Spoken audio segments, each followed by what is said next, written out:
पवित्र श्रीमद् भागवत गीता, पवित्र चारों वेद, पवित्र कुरान शरीफ, पवित्र बाइबिल, पवित्र गुरु ग्रंथ साहिब, पवित्र कबीर साहिब की वाणी में छुपे हुए गूढ़ रहस्य अर्थात तत्व को जानने के लिए कृपया अवश्य सुनिए जगत गुरु तत्वदर्शी संत रामपाल जी महाराज के मंगल प्रवचन। परमपिता परमात्मा पूर्ण ब्रह्म सारी सृष्टि के रचनहार कुल मालिक कबीर देव जी कबीर साहिब, ये हम सभी आत्माओं के जनक हैं। उस परमेश्वर की असीम कृपा से हमें ये तत्व ज्ञान प्राप्त हुआ है। पुण्यात्माओं, मनुष्य जीवन का एकमात्र उद्देश्य केवल परमात्मा प्राप्ति है, आत्म कल्याण है। मनुष्य जीवन पाके नहीं रटे हरि नाम, जैसे कुआं जल बिना बनवाया क्या काम। परमेश्वर कबीर देव जी कबीर साहिब अपनी प्यारी आत्माओं को अपने निज स्थान का ज्ञान कराने के लिए स्वयं ही आते हैं और हमें प्रेरणा करते हैं कि तुम यहाँ काल के जाल में फंसे हुए हो, ये तुम्हारा ठिकाना नहीं है।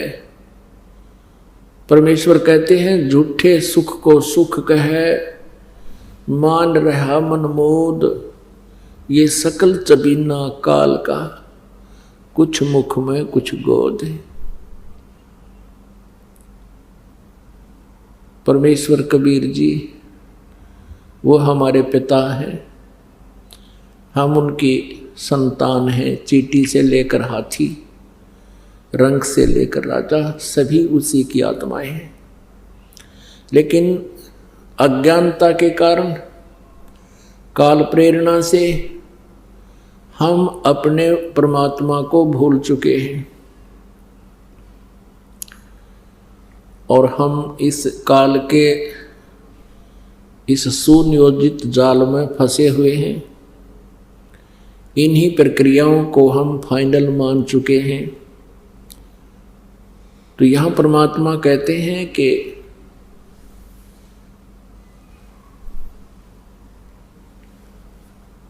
इस झूठे सुख को सुख कहे ये मान रहा मनमोद, सकल चबीना काल का, कुछ मुख में कुछ गोद है। उस परमेश्वर ने पूर्ण ब्रह्म ने आकर के स्वयं ही अपनी जानकारी हमें बताई कि तुम यहाँ के वासी नहीं हो।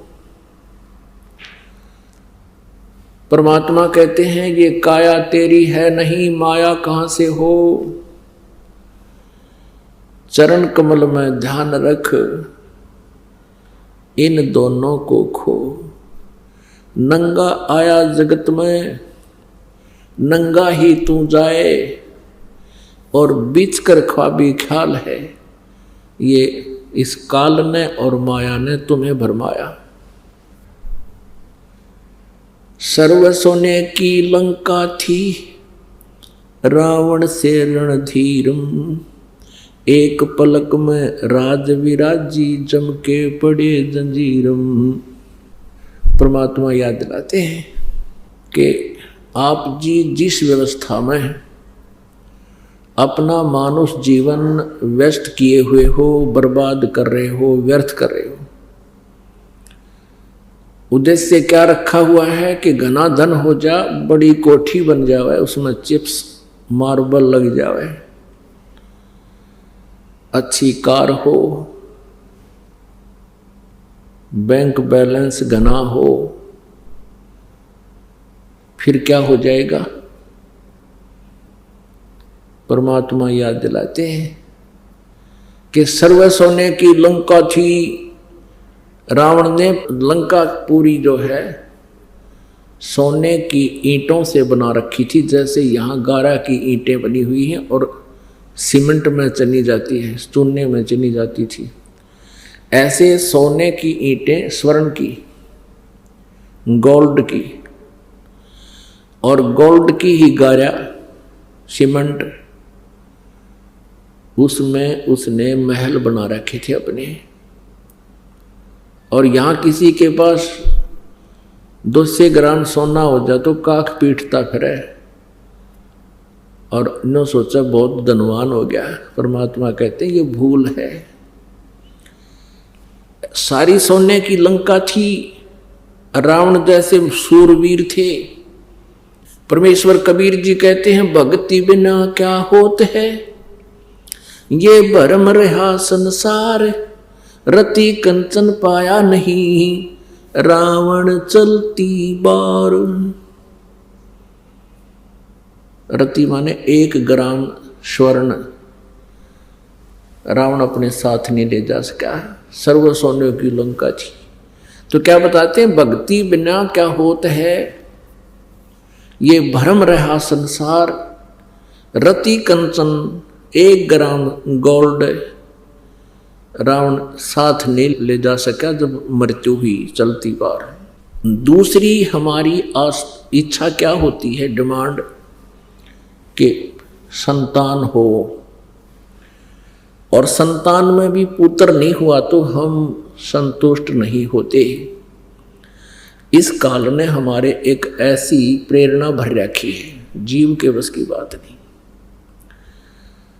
परमात्मा कहते हैं यदि आपके संस्कार में कोई पुत्र है बहुत अच्छा, पुत्र नहीं है और पुत्री है बहुत अच्छा, और ये दोनों ही नहीं, संतान ही नहीं है तो उससे भी अच्छा। अपने आत्मा यूं कहते आए हैं कि जगत और भगत का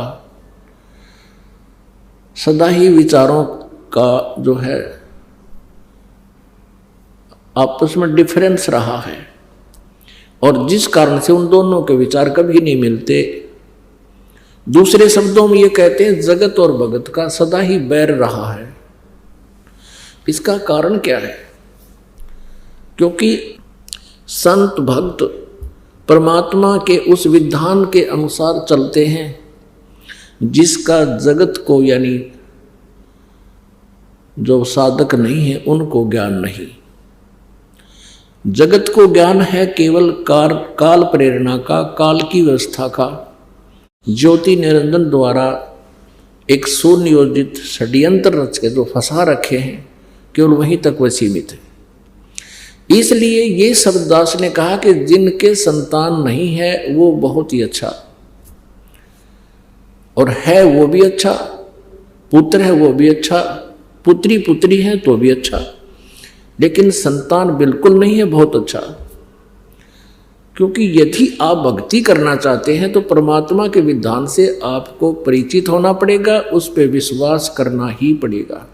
हम यहाँ एक दूसरे के साथ संस्कारों के कारण जुड़े हुए हैं, और संस्कार से ही कोई पुत्र बनता है, कोई पुत्री बनती है।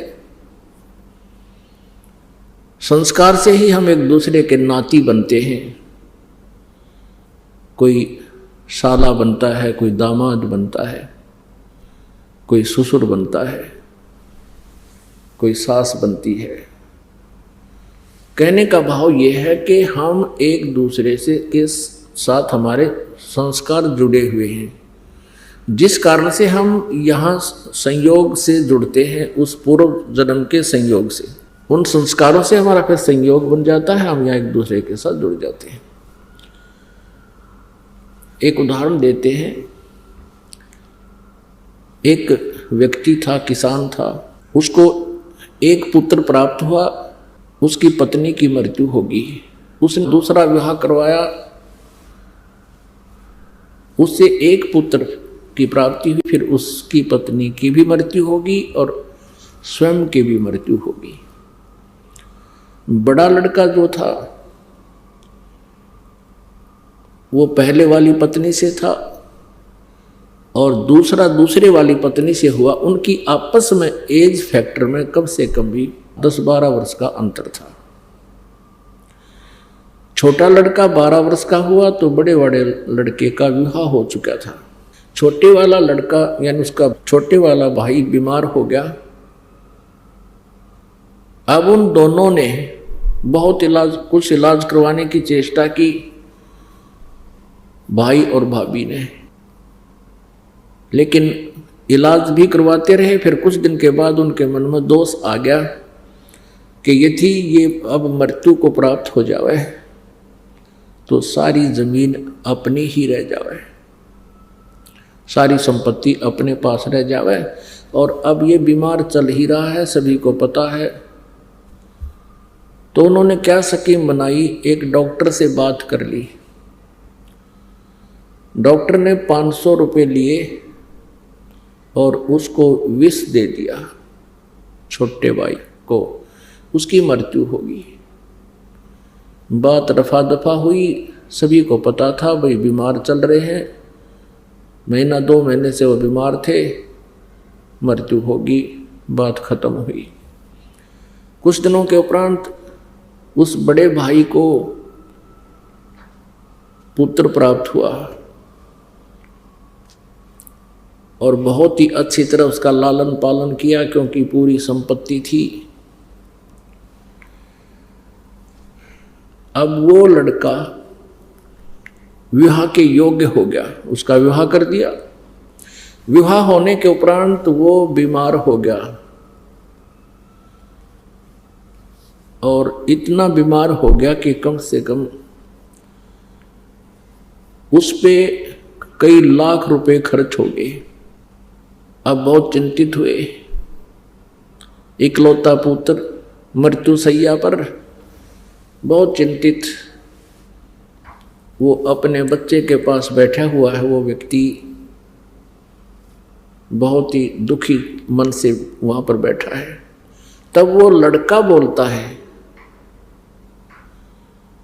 जो बीमार था, रोगी था, उसने कहा कि भैया अब मेरा और तेरा केवल एक कफन और लकड़ी का हिसाब किताब शेष रहता है, बाकी सब मैंने अपना चुकता कर लिया। लगभग आधी संपत्ति उसने सेल कर दी उस अपने पुत्र के इलाज के लिए, ट्रीटमेंट के लिए। तब उस व्यक्ति ने सोचा कि बच्चा बहुत बीमार है, इसकी मानसिक हालत भी बिगड़ गई है, ये मुझे भाई कह रहा है। तब उसने कहा कि बेटा मैं तेरा भाई नहीं, तेरा पिता हूं। तब उसने कहा, लड़के ने जो रोगी था, कि मैं खूब जानता हूं तू मेरा क्या है। मैं तेरा बेटा नहीं, मैं तेरा भाई हूं और तू मेरा दुश्मन है। तूने मुझे ऐसे ऐसे मरवाया था डॉक्टर को पैसे देकर। तब वो जान गया, उसकी इससे बात पर वो समझ गया कहाँ बात तो यार नो बिगड़ी, ऐसे बिगड़ी है। तब उसने कहा कि भैया ठीक है, मैंने तेरे साथ बहुत जुल्म किया और जैसा मैंने किया आज मुझे मिल गया, क्योंकि मेरा वंश नष्ट होगा।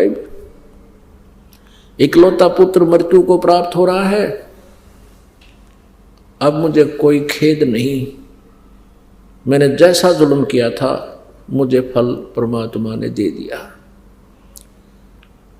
पर एक बात बता भाई, मैंने तो जैसा किया फल मिल गया, मेरा तो विनाश कुल नाश हो गया, लेकिन इस लड़की ने जो तेरे विवाह हुआ है इसका क्या दोष बेचारी का। अब ये सती होगी तेरे साथ। पहले सती प्रथा थी, पति मर जाता था तो पत्नी को साथ चिता में जिंदी जलाया करते थे, जीवित को फूका करते थे, उसको सती प्रथा कहते थे। तो कहने लगा अब इस बेटी का क्या दोष है, ये जिंदा जलाएगी तेरे साथ। तो उसने बताया कि वो डॉक्टर कहाँ है। अब उसने बताया कि वो तेरी मृत्यु के 4 वर्ष बाद मृत्यु को प्राप्त हो गया था। तब उस लड़के ने कहा कि ये वही डॉक्टर है, आज मेरी पत्नी बनकर इसका जन्म है, अब ये जिंदा जलाई जाएगी। तो पुण्यात्माओं, यहाँ कबीर परमेश्वर जी कहते हैं, एक लेवा एक देवा दूतम और कोई किसी का पिता नहीं पूतम। ये ऋण संबंध एक लोन आपस में ले रखा है, ऋण संबंध जुड़ा एक ठाठा, अंत में सब 12 बैठा। अपनात्माओं, ये जो तत्व ज्ञान है, जो ये आध्यात्मिक ज्ञान है, ये संसारिक विचारों से, संसारिक परंपराओं के ज्ञान से बिल्कुल विपरीत होता है, जिस कारण से ये अखरता है प्रत्येक व्यक्ति को, लेकिन भक्तों को नहीं अखरता, क्योंकि वो परमात्मा के विधान से परिचित हो चुके होते हैं। तो पुण्यात्माओं, जिनके संतान नहीं है, समाज में उनका जीना बहुत ही दूभर हो जाता है, और जिनको ये आध्यात्मिक ज्ञान परमात्मा का विधान समझ में आ जाता है, वो फिर समाज की बातों पर ध्यान नहीं देते, क्योंकि वो भक्त हैं, क्योंकि वो स्टूडेंट हैं परमात्मा वाली यूनिवर्सिटी के। तो फिर वो समाज के उन जो लोक वेद पर वो कोई ध्यान नहीं देते। अपनात्माओं, जिनके आज संतान नहीं है और ये मार्ग मिल गया, धन्य भाग है वो, क्योंकि उनका पिछला ऋण नहीं, शेष नहीं है, किसी का कोई लेन देन नहीं है। और जिनके संतान है वो भी बहुत अच्छा, क्योंकि उस पुण्यात बच्चे का भी कल्याण होगा, क्योंकि हम सभी एक ही परमात्मा के बच्चे हैं और काल के जाल में फंस गए हैं। अब जिनको ज्ञान हो गया, संतान है, उस बच्चों को भी परमात्मा के चरणों में समर्पित करवा दे, उनका आप रखवाला होगा भगवान। और फिर हमारे जो आपस में संस्कार हैं वो हल्के हो जाएंगे प्रभु की कृपा से, क्योंकि ये परमेश्वर कबीर देव, ये परम अक्षर ब्रह्म हमारे प्रारब्ध में परिवर्तन कर सकता है, हमारे संस्कारों को हल्के करके उनको निमटवा देता है। अब क्या होगा, जैसे परमात्मा परम शक्ति है, ये हमारे संस्कारों को भी प्लस माइनस करके सेट कर देता है, इसलिए तो तभी तो हम सुखी होंगे। जैसे हमारे प्रारब्ध में कोई ज्यादा कष्ट है और उसको परमात्मा की भक्ति से, परमात्मा के आशीर्वाद से वो हल्की हो जाएगी। कहते हैं सतगुरु शरण में आने से आई टले बला, और जय मस्तिष्क में सूली हो वह कांटे में टल जा। अभी क्या परंपरा बनी हुई थी समाज में, अभी भी बहुत है, लड़की के विवाह को एक मुकदमा बना रखा था, एक समस्या बना रखी थी, और इसी कारण से बेटियों से नफरत बढ़ने लगी थी, क्योंकि उसके विवाह में बहुत खर्च की आवश्यकता, बहुत पैसे की आवश्यकता पड़ने लगी थी। ये लालची लोग दहेज के चक्कर में जुल्म करने लगे थे। और वो होता क्यों है, क्योंकि जैसे बहुत से ऐसे व्यक्ति हैं जो पैसे ले लेते हैं, देते नहीं, धोखा कर देते हैं, वो उनको अगले जन्म में वो देना पड़ेगा, ऐसे देना पड़ेगा मन मानो वो दामाद बनकर ले, वो देना पड़ेगा, और कई गुना हो जाएगा तब तक ब्याज ब्यूज लाग गए। तो परमात्मा की शरण में आने के बाद वही विवाह आज आप देख रहे हो, उस परमेश्वर की कृपा से परमात्मा ने हमारा ज्ञान हटा दिया। यहाँ पर बच्चों का विवाह करा दिया जाता है, और 5-7 भगत उनके रिश्तेदार आते हैं, घर वाले, और यहाँ आश्रम में उनका 10 रुपये खर्च नहीं होता। सिंपल रोटी जो रोज हम बनाते हैं वही खाएंगे। ये ड्रामाबाजी हमने नहीं करनी, बच्चों का संयोग परमात्मा जोड़ता है। हमारे इस नाटकबाजी से विवाह नहीं होता, विवाह तो मालिक ने कर रखा होता है, और वचन से बच्चे एक दूसरे से जोड़े जाते हैं। जो लाखों रुपए में विवाह हुआ करता था, यहाँ वो फ्री ऑफ कॉस्ट हो रहा है। तो संस्कार चेंज कर दिए परमात्मा ने, वो हमारा लेन देन खत्म कर दिया।